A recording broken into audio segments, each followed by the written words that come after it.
Hello guys, in last class what we seen that the dimension formulas. Okay, मग काय dimensional formula झाले होते पट थोडेसे सांगा बरं. व्हॉल्यूमचा dimensional formula L cube, density m1 l power -3. वेलॉसिटीचा काय झाला होता पटकन सांगा, l1t पॉवर -1. ऍक्सलरेशनचा l1t power -2.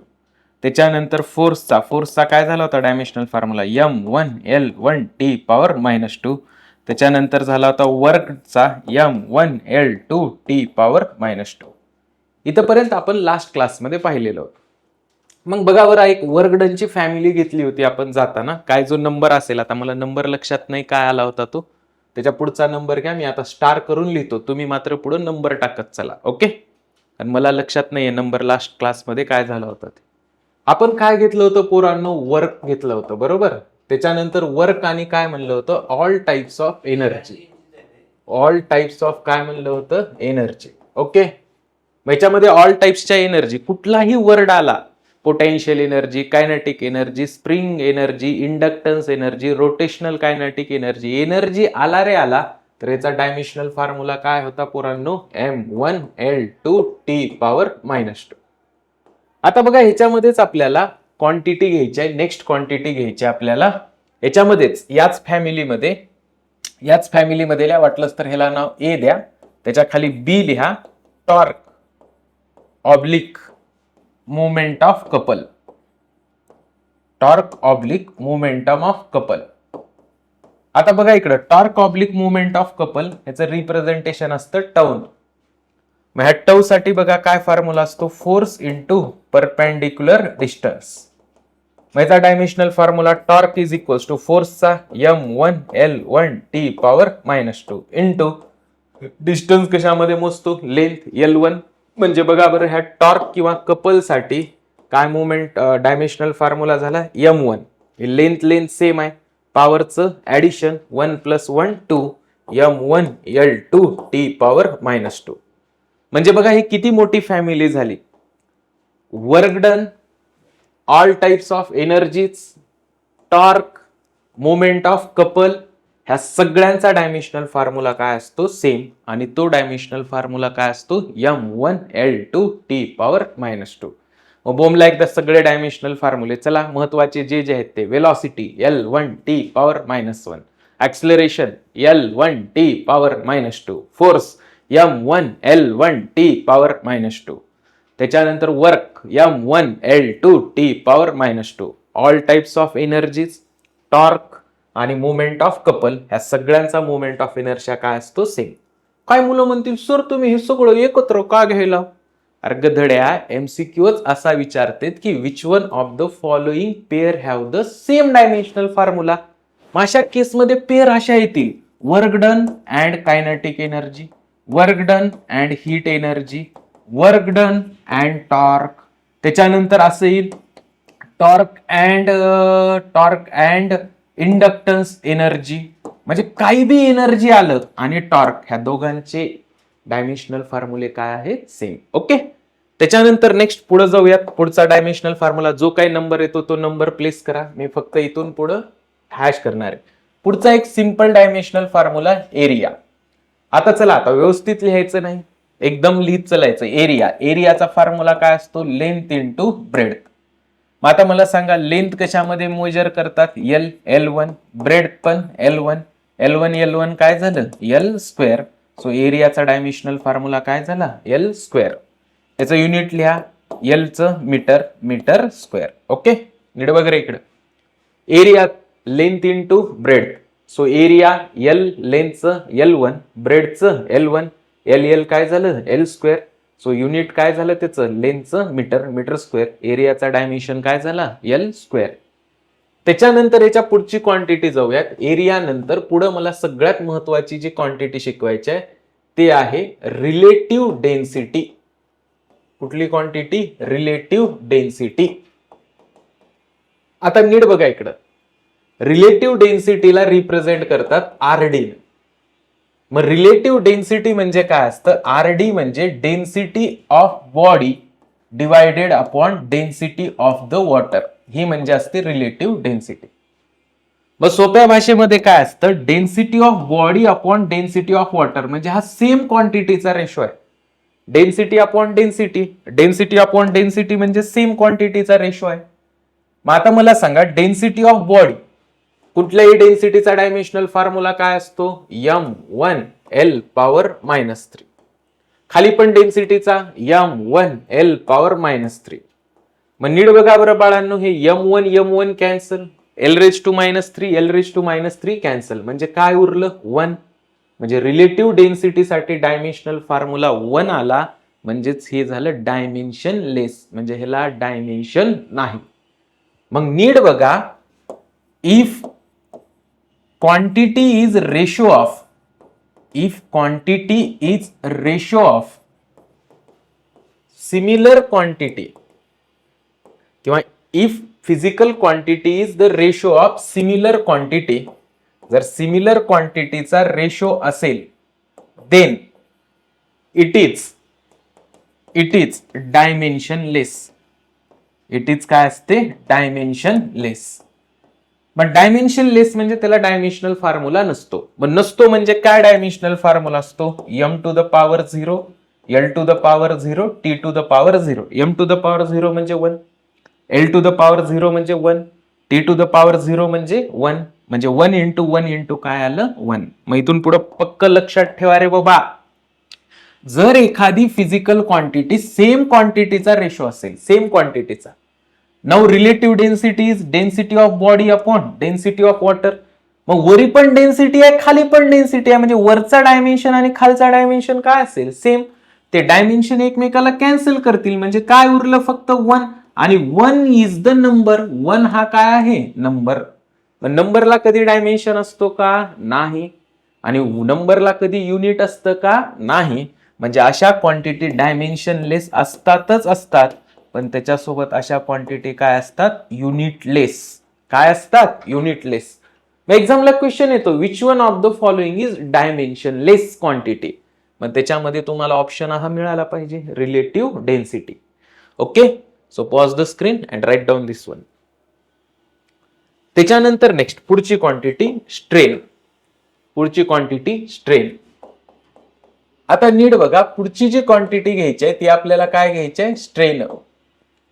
आता सगळ्यांना माहित असलं पाहिजे what is meant by the strain. लक्षात घ्या, स्ट्रेन म्हणजे काय असतं, change in length upon original length, किंवा change in volume upon volume.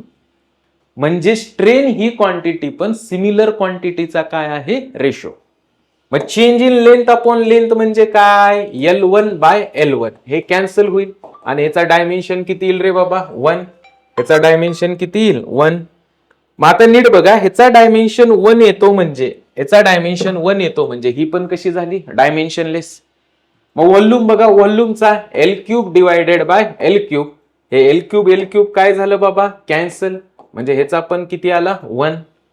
मग ही पण क्वांटिटी स्ट्रेन, ही पण क्वांटिटी कशी झाली, डायमेन्शनलेस.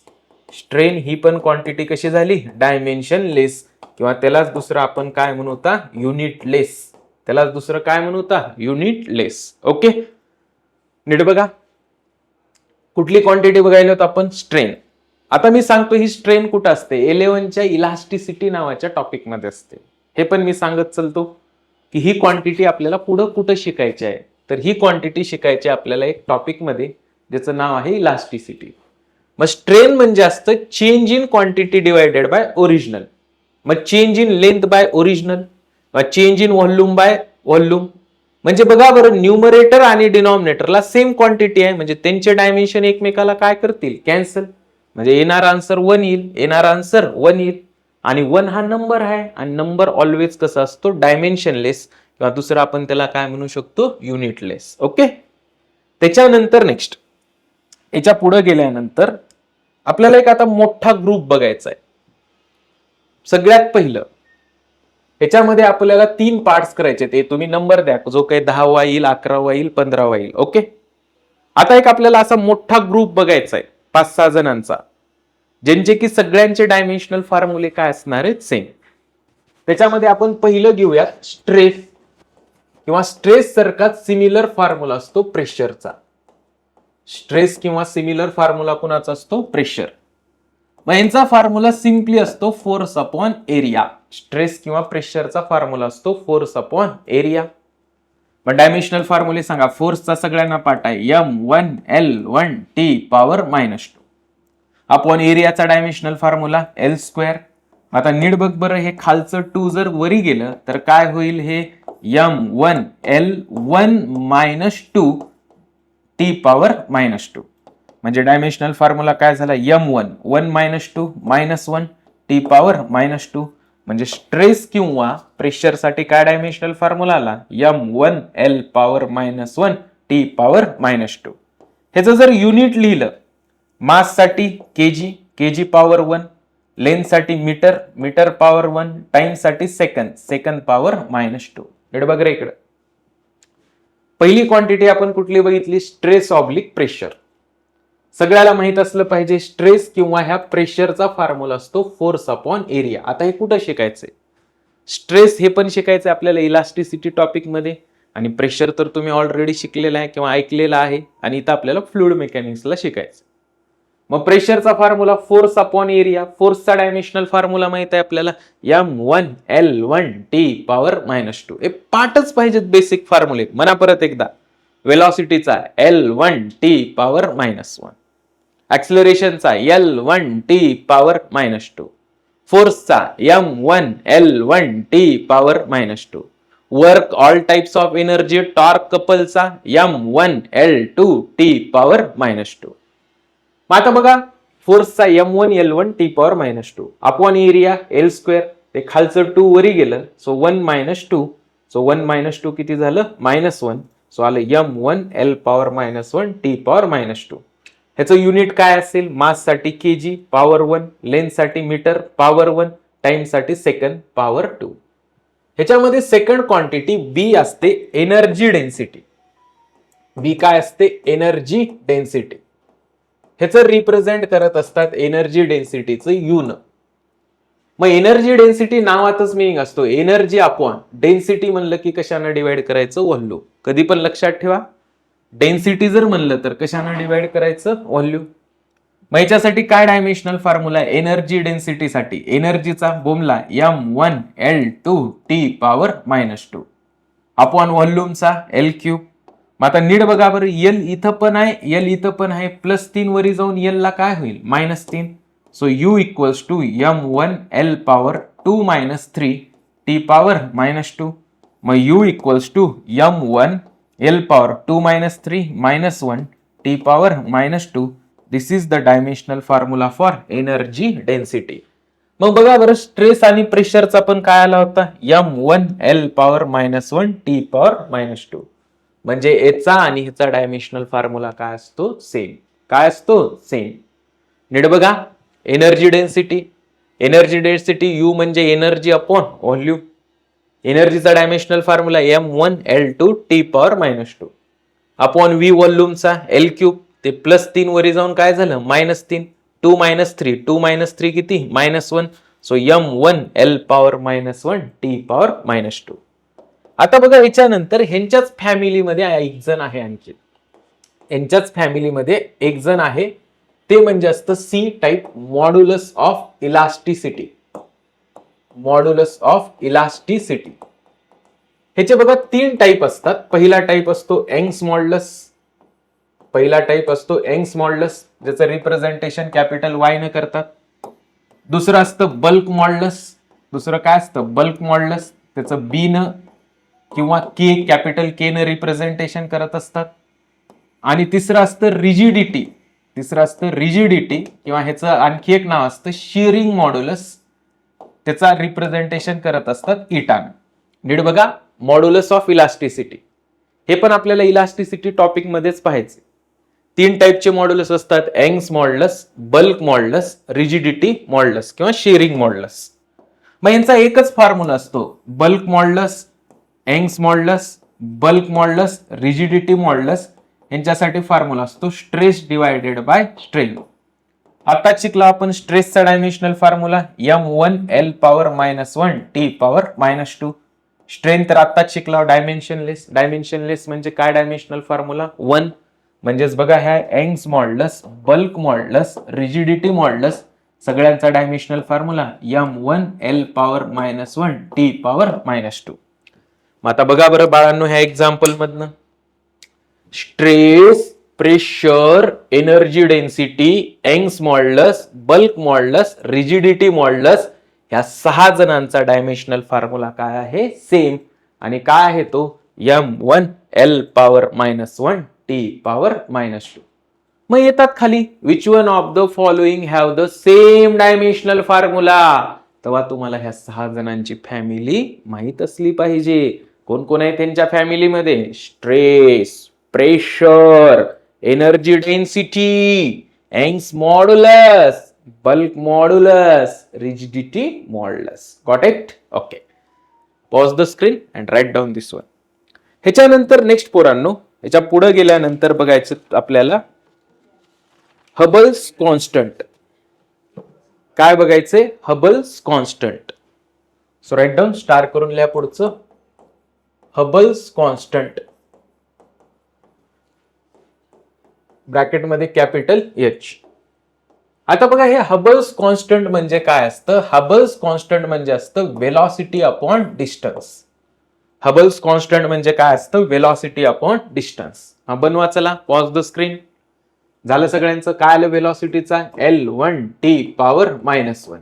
डिस्टन्सचा L1, हे L1 काय झालं? कॅन्सल. सो हबल्स कॉन्स्टंटचा काय आला? t power -1. So Hubble's constant साठी डायमेन्शनल फॉर्म्युला आला t पॉवर -1. ओके, काय आला? t power -1. This is the dimensional formula for कुणासाठी आला? Hubble's constant. ओके, युनिट आता हे माझ्या लक्षात राहत नाही, तुमचं तुम्ही बनवत चला. Second raise to -1. ओके, त्याच्यानंतर नेक्स्ट ह्याच्या पुढे गेल्यानंतर आणखी एक फॅमिली घेऊयात. ए म्हणून टाका, लिनियर मोमेंटम. काय नंबर आला ते बघा, 15-20 काय नंबर येत होते? लिनियर मोमेंटम, ब्रॅकेटमध्ये स्मॉल p. आणि दुसरं त्याच्यामध्ये असतं लिनियर इम्पल्स. लिनियर इम्पल्स त्याचं रिप्रेझेंटेशन करतात स्मॉल j. आता नीट बघा, linear momentum p is equals to, याचा सिंपल फॉर्म्युला असतो मास इंटू व्हेलॉसिटी. काय असतो? Mass into velocity. मग याचा डायमेन्शनल फॉर्म्युला कसं बनवणार? मास साठी m1, व्हेलॉसिटी साठी L1 t power -1. So this is the dimensional formula for the linear momentum. मग युनिट काय असतं बघा बरं? मास साठी kg, मास साठी kg पॉवर 1, लेंथ साठी मीटर पॉवर 1, टाइम साठी सेकंड पॉवर -1. हे काय झालं? युनिट. हेड वगैरे परत एकदा. लिनियर मोमेंटम p, याचा फॉर्म्युला असतो मास इंटू व्हेलॉसिटी. मग मास साठी डायमेन्शनल फॉर्म्युला m1, व्हेलॉसिटी साठी L1 t पॉवर -1. मग मासचं युनिट kg, मीटर, आणि टाइमचं सेकंड रेस टू -1. चला, लिनियर इम्पल्स साठी ट्राय करा. जेचा फॉर्म्युला असतो फोर्स इंटू टाइम. आता सांगतो हे कुठल्या टॉपिक मध्ये यूज होणार आहे? NLM, Newton's laws of motion मध्ये असतं. हे कुठल्या टॉपिक मध्ये असतं? लिनियर इम्पल्स जे, हे असतं परत NLM मध्येच.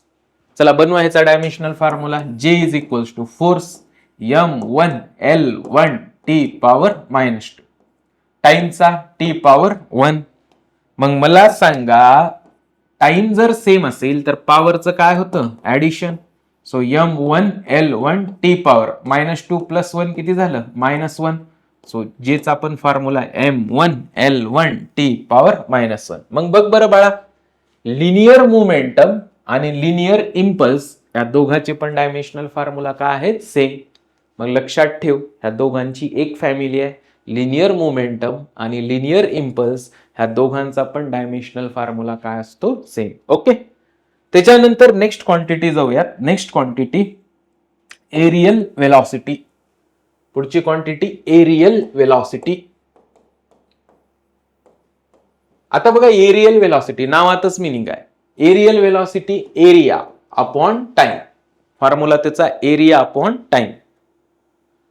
मग कसं आलं हे? कुठली बी वेलॉसिटी म्हणलं की त्या क्वांटिटीला टाइम न डिवाइड करायचं. एरियल वेलॉसिटी म्हणजे एरिया अपॉन टाइम. मग सांगा पटकन मला, एरियाचा डायमेन्शनल फॉर्म्युला L2, टाइमचा T1, हे T1 वरी गेलं तर काय झाला L² T पॉवर -1. त्याचं युनिट काय बनेल लेनचं मीटर स्क्वेअर टाइमचं सेकंद, सेकंद रेज टू -1. नीट वगैरे इकडे एरियल व्हेलॉसिटी, व्हेलॉसिटी म्हणलं की त्या क्वांटिटीला टाइम न डिवाइड करायचं, area by time. Area L², time T1 वरी गेलं तर T पॉवर -1. म्हणजे काय डायमेन्शनल फॉर्म्युला तयार झाला L2 T पॉवर -1. त्याच्यानंतर नेक्स्ट बाळांनो, याच्यात थोडंसं जर पुढे गेलं, एरियल व्हेलॉसिटीच्या जर थोडंसं पुढे गेलं तर आपल्याला पुढचं गोष्ट मिळणार आहे, पुढची क्वांटिटी मिळणार आहे पॉवर. काय लिहूयात पॉवर. आता बघा बाळांनो, पॉवरचे दोन फॉर्म्युले असतात. पॉवर इज इक्वल्स टू दुसरे एक फॉर्म्युला असतो फोर्स इंटू व्हेलॉसिटी किंवा दुसरा असतो वर्क डन अपॉन टाइम. तर तुम्ही तुमच्या 10th पर्यंतच्या लेवलला कुठला शिकलाय वर्क डन बाय टाइम. आपण त्यानंच सॉल्व्ह करूयात. चला, वर्क डनचा डायमेन्शनल फॉर्म्युला आहे M1 L2 T power -2 upon टाइमचा T1. पटकन बघा, वरती पण T आहे खाली पण T आहे, +1 वरी जाऊन काय झालं -1. So M1 L2 T power हे +1 जाऊन -1, -2 -1 किती झालं -3. सो पॉवर साठी डायमेन्शनल फॉर्म्युला काय बनला M1 L2 T पॉवर -3. म्हणजे युनिट बघा, मास साठी kg, लेंथ साठी मीटर, त्याचा स्क्वेअर, सेकंद साठी रेज टू पॉवर -3 ऑर याचं युनिट सगळ्याला माहित आहे कॅपिटल W. कॅपिटल W म्हणजे काय वॅट. काय watt. Okay, watt. That's all. इथपर्यंत आपण ऑफलाईन क्लासमध्ये आजच्या घेतलेला आहे, त्याच्यामुळे ऑनलाईन मध्ये पण आपण इथपर्यंतच घेऊयात आणि इथं थांबूयात. आता बघा ह्याचे टास्क काय असतील, 2 टास्क. आज क्लासमध्ये आपण ह्याची काय दिलेली आहे अशी आपण अपलोड पण करूयात. हे एक चार्ट दिलाय, ह्याच्यामध्ये सगळे डायमेन्शनल फॉर्म्युले आहेत अशा टाइपमध्ये. ओके, आणि ह्याच्या सुरुवातीला काही स्पेशल युनिट ऑफ टाइम दिलेले आहेत. हे स्पेशल युनिट ऑफ टाइम पण सगळ्यांनी व्यवस्थित रीड करून घ्यायचे. जसं मी काल स्पेशल युनिट ऑफ लेंथ शिकवले, स्पेशल युनिट ऑफ मास शिकवले, आणि त्याच्यानंतर आज एक DPP दिलेली आहे युनिटवरती. त्याच्यामध्ये ऑलमोस्ट 32 का 36 काहीतरी क्वेश्चन्स आहेत. ती पण DPP सर्वांनी सॉल्व्ह करायची. Okay, that's all. इथं आपण थांबूया. थँक्यू.